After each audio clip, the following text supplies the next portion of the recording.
It's I don't know, no watch. It's, I don't know, just turned 7 o'clock here in Tassie. I've been awake since, I don't know, 6-ish. It's, I was going to say it's quiet. It's not quiet. The birds are going nuts. There's chirping and tweeting, and there's sex in the backyard. It's all happening here this morning. It's a gorgeous morning. It's quite still.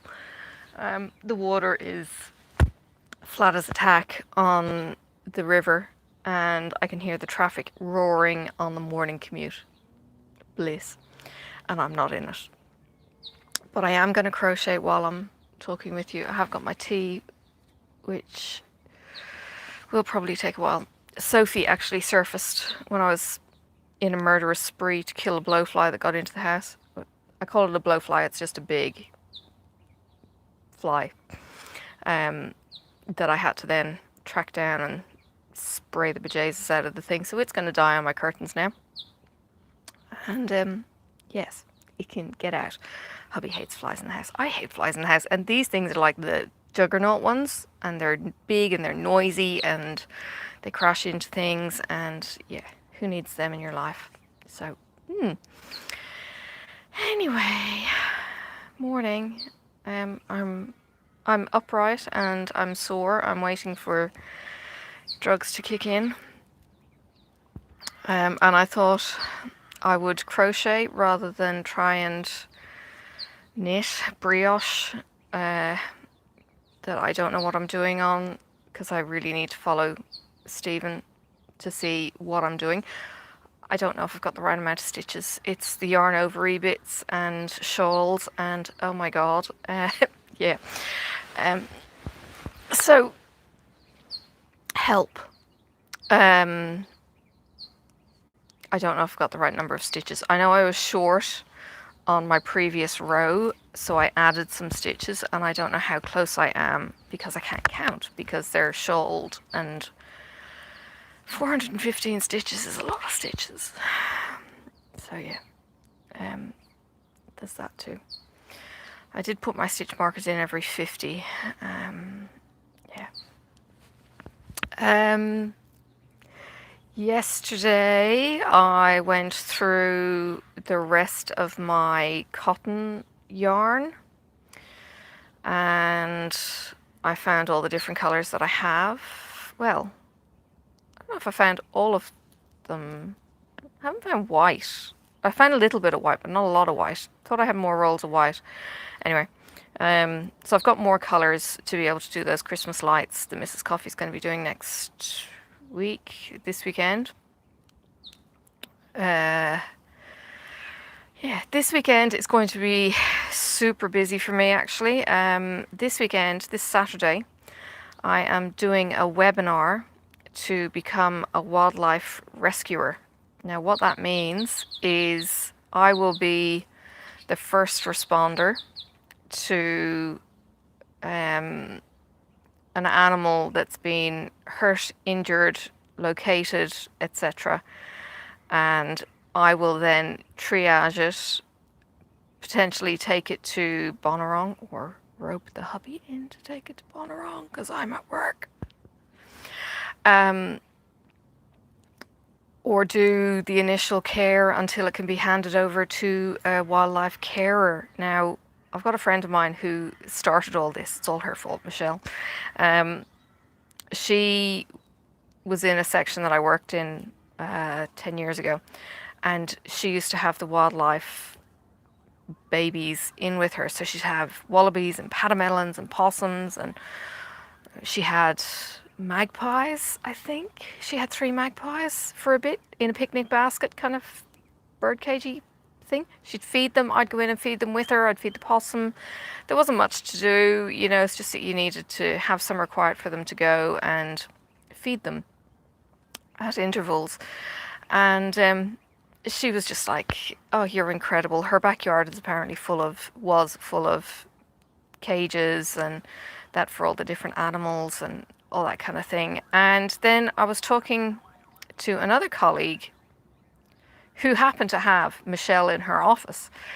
And lo and behold, there's a pet carrier box next on a chair, and there's a Panamelon and a Joey, a Wallaby Joey, in 2 pouches.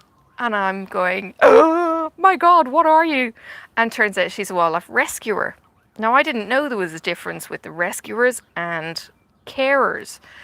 So I'm talking to Fee, and she's going, oh, yeah, you should do it, you know. And I'm kind of going, yeah, okay. And she's dragged a colleague along, and she's done a rescue with them, rescuing some weird animal, like ducks. I think it was ducks.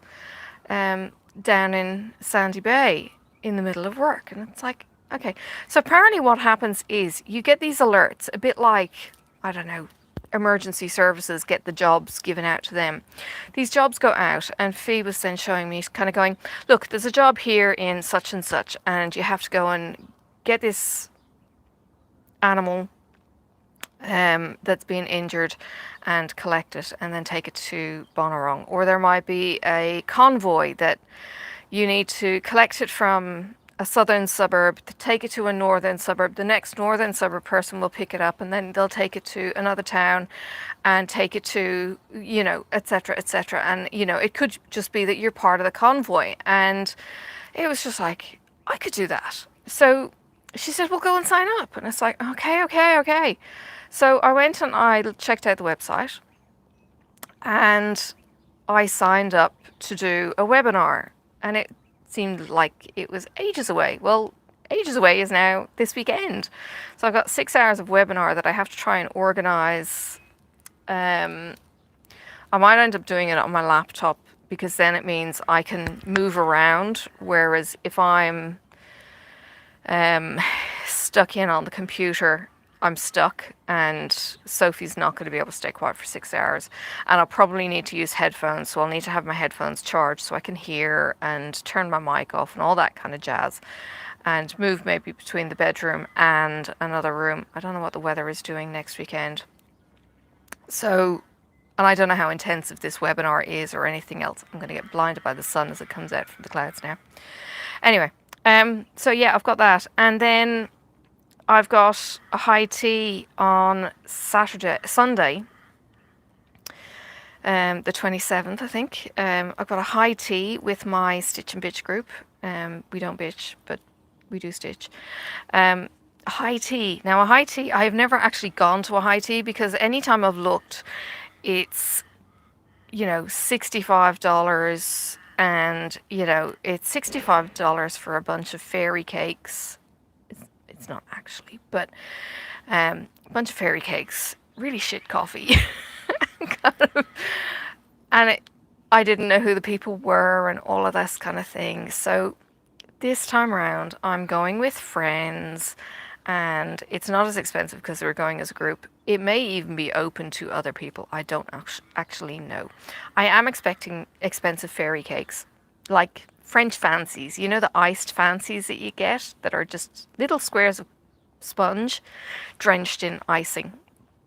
That's what I'm kind of expecting. And just little pity fours and deliciousness. And to be honest, who gives a shit? It's like, it's a day out with friends. It's the pre-Christmas kind of do with the stitching group. And, you know, the pastries, I don't really need the big pastries. It's not like I'm not needing to lose some weight. And okay, it's a bit of a treat. Holy cow, that sun has really come out.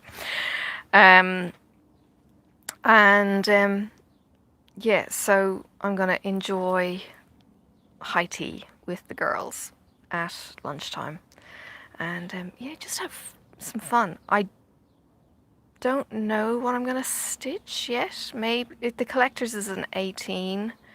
No new pattern's going to be out. I really need to get on with my magic tentacles on my Dark Queen. I've been so uninclined to finish her. I don't think I want the magic to end. I don't know. It's really weird. And it's the metallics, and it's backstitching, and it's just like, eh. Do you get me? Rachel, I know you weren't doing the back stitching anyway, But yeah, I've started, so I've got to finish. That was from a TV show, a game show actually. I don't know, blankety blank or some old English TV show, and the question was like, oh, I've started, so I'll finish. Oh, Mastermind, that was it. Yes, Magnus Magnusson. Yeah. Oh, wow. My sunglasses are in the car. It's not going to happen. A hat might work, but then I'd have to pause, and I can't pause in live, which is where I'm recording, because it means then it's in the cloud. I can then download it tomorrow and edit it on the computer. Yeah, trying to keep track of this. Yeah, go behind the cloud. Go away. Wake up later. I'll try and tell Sophie that too. Doesn't work. Blackbird. We woke up this morning, not this morning, yesterday morning. Sophie came into the room, and she usually comes in and she looks at me sweetly and says, pouch. Or, can I have a pouch? So she has a fruit pouch in the morning, and then she came back in and she was playing, I don't know, shopping in her room. And she kept on coming in with vegetables and fruits, asking me what they were and all of that kind of thing. And at one point she goes and looks up at, I don't know, a shadow on a wall. And she goes, ooh, pretty flowers. She's got a thing about flowers, like a major thing about flowers. If it's got flowers on it, she'll wear it, unless it's a dress, then she won't wear it. I keep going wrong because I'm talking. You know, it's tricky to alternate your stitch and keep it alternating it properly. So this is going to look really stupid when it's finished. It's going to look like colours, but it's not going to look pretty stitches. I'd never win a competition, put it that way. So yeah, she looks up and she goes, ooh, flowers. And I was thinking, oh yeah, she's talking about the shadows. No, she wasn't talking about shadows. There are leaves growing in our room that shouldn't be in our room. They should be outside the room. And it's the, oh, bright sun, bright light. I'm feeling like a gremlin. Magpie. God knows what it's looking like on camera. Me sitting with my eyes closed. So yeah, this little plant, it's gorgeous. It's got these little heart-shaped leaves, and it's got these pretty little, like miniature snapdragon flowers. I really, really love the plant, but it's not supposed to be in the house. It's found a crack in the corner of the house in our bedroom, and it's come in the crack in the wall, and then it's also shot up behind the piece of wood that closes that gap, and it's coming out the top, and it's like, oh my god, you know, if we ever die, the plants will just take over, which is okay. Getting me onto another subject.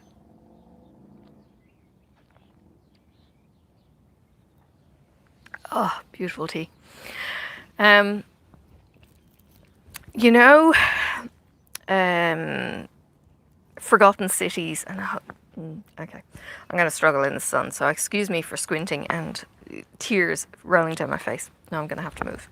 Ugh. I'm not going to be able to move. Anyway, I can just put my hair on my face.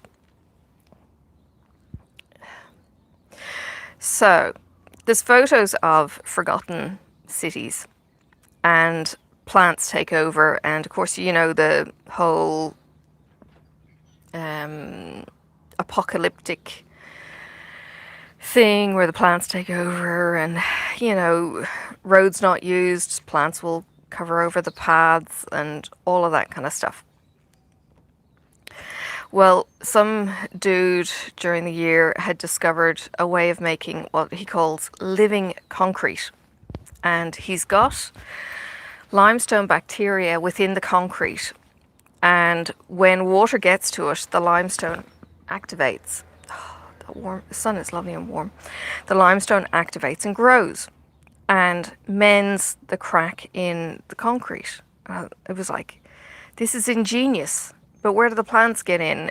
And it means your concrete will last forever. And but the plants reclaiming the land And it was just like, but the dilemma in my head, thinking that we don't need permanent cement structures because cement is ugly as in most cases.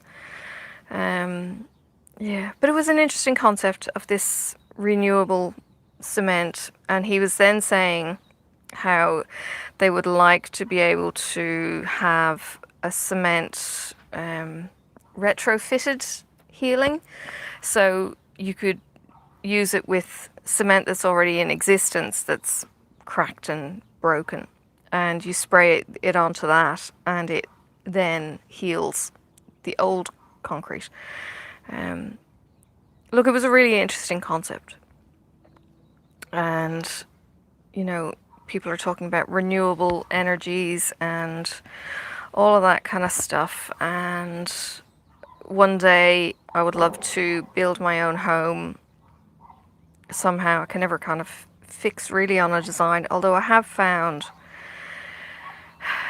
a couple of things that I really, really like, and that is, in the right location, wall-to-wall windows for the views, raked ceilings, wood. Marcus would like, well, he calls it a double brick log cabin.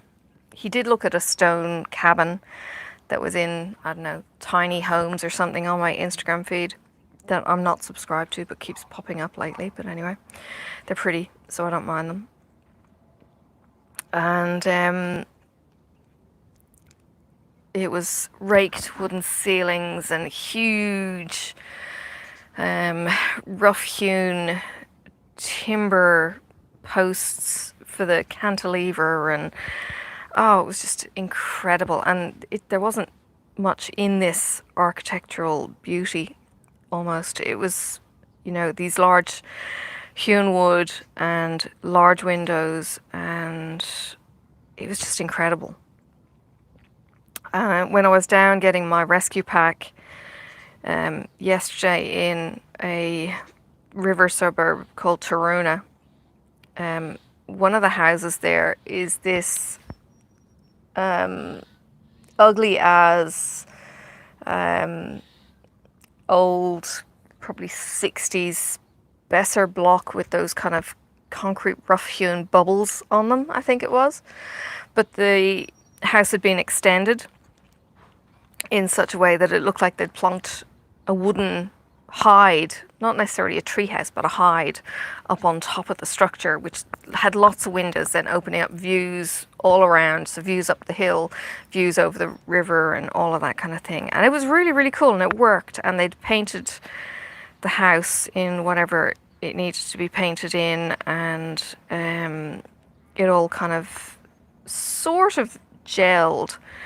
And it was, you know, it was rough and ready. Probably could do with another staining. Maybe it was a bit outdated and it looked a bit kind of distressed. But it was really nice in the simplicity. And yeah, it was just really cool. I kind of liked all of that. And I do like the whole industrial look if it's done right. I don't mind the polished concrete. There's some really, really cool polished concretes out there where you throw the pretty stones in and then you polish it and it shines up. I consider that. I used to have sandstone pavers in my old kitchen area. They were really, really pretty sandstone slabs. Like Cameron had got huge, like Liscannor slate all over the place. I did actually also consider shipping out Liscannor slate at some point. I don't know. That would be awesome in a house. Like having a bit of Ireland in my house in Tasmania that I've designed. There's a quarry up near the in-laws who are actually coming down today, but there's a quarry up near the in-laws where only the locals are apparently allowed to use it, and it's called Bloodstone, and it's got these little red blood drops in the sandstone. It's local to the area, not available outside. And I don't know if that would be something I could get my hands on, or if it's very much you don't take this out come hell or high water. So no, you don't get it. But we do have sandstone. Sandstone is quite common here. The convicts used it.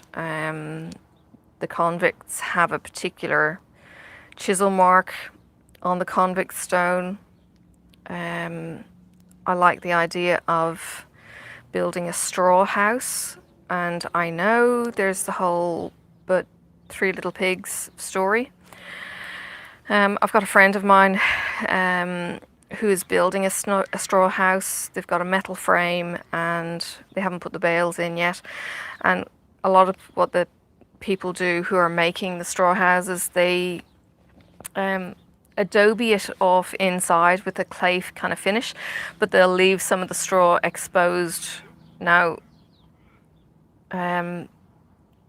one photo I saw might have been on that kind of tiny homes kind of thing, which I don't recommend, leaving the open straw around a doorway. It was an internal doorway or something.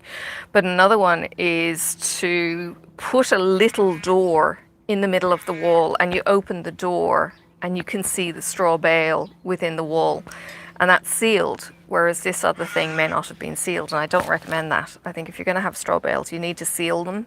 The idea is that you use them as massive bricks in installation, a bit like thatch kind of thing. And to be honest, the English have been using thatch, so have the Irish, but the English have been using thatch for years, and you don't actually replace all of the thatch. You replace the top, and yeah, it lasts. So yeah, I don't have the money to build, but I can dream, and you know, maybe when I'm, I don't know, 90 and a multi-millionaire, that's not going to happen. I don't know. Honestly, I really, really don't know. But I would love to build a dream home that's mine, that's my mark. Yeah. Somehow. There you go. That's my dream. I should have brought it out for... I've got a Terramundi. I bought a Terramundi yesterday with Sophie. I have a previous Terramundi that I started... I actually don't know when. Probably at least 10 years ago. Okay. It is a pot. It's a clay pot. The designer of Terramundi is actually in the UK. And it's a little clay pot. And you put a wish in there. There's actually something in the jar when you buy it as well. I can't remember what. I'd have to look on the site. I think they either put a coin, because when you buy a money box or a purse, you're supposed to actually get a coin with it, especially if you give it as a gift. So anyway, this thing has got a coin in it or something. And the idea is that you put your wish for what you're saving in the bottom of the jar with your first coin. And then you save. This might be Sophie. And when the jar is full, you can crack the jar and you can count all your money and see what you were wishing for in that jar. Well, this all started for me, for a Tasmanian chick, I think, called Dorky Mum. Yeah, it would have been 2013 maybe. So Dorky Mum had saved, she's got about 6 of these jars apparently now. Anyway, you crack the jar open and you've got all the money that you've saved. Now, this jar is only going to be for, I was going to say paper money. Australia only has plastic money in the notes. Not coins. I don't spend cash anymore, and whenever there's a whip round in the office and they say, oh, you know, so-and-so for so, you know, money for flowers for so-and-so scratching her ass, I never have the money, so I have to do a bank transfer. So what I'm going to do is, I don't know, take out 20 bucks a pay and put it into this jar. I know it's not a bank account. I'm well aware of this. I'm not getting any interest, but if I leave it in my bank account, I will spend it. So I'm putting it in a jar where I won't spend it. And that's the plan. I'm going to put the money into this jar. It's paper or notes, so I'm never going to feel how heavy it is, so that's going to be interesting. And I don't know what I could put my wish for my house deposit. I don't know. So yeah, Sophie and I chose the pot yesterday. There was maybe six on the shelf in the shop, and then there was one in the window. So we picked out of the 6 which Sophie liked, and then we went to the window to see if we swapped with the one in the window, and she did. So the lady had to go and dive into the window and swap the 2. So we swapped the spots for the stripes. And yeah, my other Terramundi is actually quite heavy. But that's, I think, only got $2 and $1 coins, so gold coins, as we call them in Australia. And there is a dorky mum was saying on her blog that you wrap it in a towel and you crack down with the hammer. Now there is actually a way that with the Terramundi you can crack it so that you're not destroying the pot. You actually put in like a chisel or screwdriver blade and into the money slot, and you tip it up. So you lever it up and it cracks the top off, which means then you can reuse the Terramundi pot as a flower pot, plant pot, or whatever. And you've got a second life then for your Terramundi, rather than it being destroyed and crushed into smithereens. And I like that idea more than the destroying the pot. So yeah, that's the plan there. Yeah, the pigeons have stopped shagging, or the doves. There was 3 of them on the washing line making a ruckus. The skies are one of those high cirrus kind of sand on a beach kind of thing. It's going to be another warm day today. It was lovely yesterday. Another warm day today here, and yes, Mum-in-law is going to be here for a little bit while Father-in-law is getting a checkup.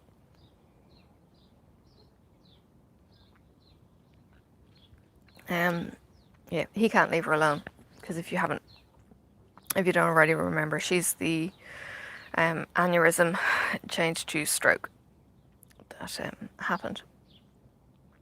So yeah, can't be left alone. I miss her. I was checking out yarn today, like local Australian yarn, and there is a Tasmanian Spinners Guild that she was actually a part of, but it's not the same. And my mum that I adopted here, who I haven't actually spoken to for quite a while, she used to spin. I don't know if I'd get into spinning. Marcia actually has a spinning wheel, so I'm sure I'd be able to get it from her. She's got a loom that I want. I've nowhere to put it, but I want the loom. Yeah.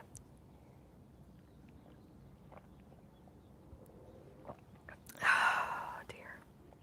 All right. I have no idea what the time is. It must be around 7:30. Sophie is up. She poked her head out the door, and then she went back inside, so she's probably on her iPad watching ABC Kids. She's pretty good. When she's good, she's awesome. Like, tidies up and does a bloody good job for a 3-year-old for tidying her room. Does a brilliant job at destroying it too, but I was thinking of rearranging her room a bit and turning her old cot into more of a, put some cushions down on it. She doesn't have any cushions on the cot, and at the moment it's just kind of like toy storage. it does take up space in the room, so I'm a bit undecided, but she's got the beanbag under her bed that she can dive into, and then she's got the cot that's like a day lounge that she could sit on if she gets into reading, or she wants to go to her room and play on the iPad or whatever. And I just want her to have that freedom of fluid space. So yeah, we'll see. She's probably going to be like me, and she wants to be around all the time. She does go and play in her room. But the idea of taking the cot out just means that it's an awful lot of floor just to make a mess on, whereas the day bed has a purpose. And give her some of the cushions out of the lounge that she keeps on throwing away anyway, that she can lean into. Yeah, don't know. I'm loath to throw things out. That's my biggest problem. It's like we've got a wardrobe in there that she's not going to use, but it's got drawers in it and it's handy, and I've got teenager stuff that I really need to get rid of now because she's shown no interest in contacting us back, and then clothes aren't going to fit her. I should just give them to Goodwill or something and just turf them. The joys. And then I'd get wardrobe space back, so that'd be nice. And I'd love to be able to do something with my craft room. The dreams, the dreams.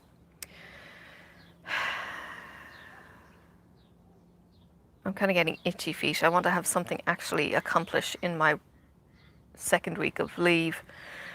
It's Wednesday today, and I need to do something. I was looking at Jessie's Facebook memory of her cleared table and kitchen bench. Yeah, I haven't seen either of those for a long time. I cleared my kitchen bench and then put plants on one half, and then just Marcus's, I nearly said the X. Anyway, Marcus's stuff then has slowly dribbled in, and we have, you know, one and a little bit of actual kitchen bench. We're terrible. We're bad for each other. No, we're not. No, we're not. I actually said to him yesterday, I said, this might sound strange, but I actually kind of like living with you and being married to you. He went, oh, gee. Most of the time, I said. There are some times where it's like, oh, God. His non-executive brain is the hardest part. Oop. Yeah, that is the hardest part. Okay, I'm going to go see what's in store for me indoors. Bye. Take care.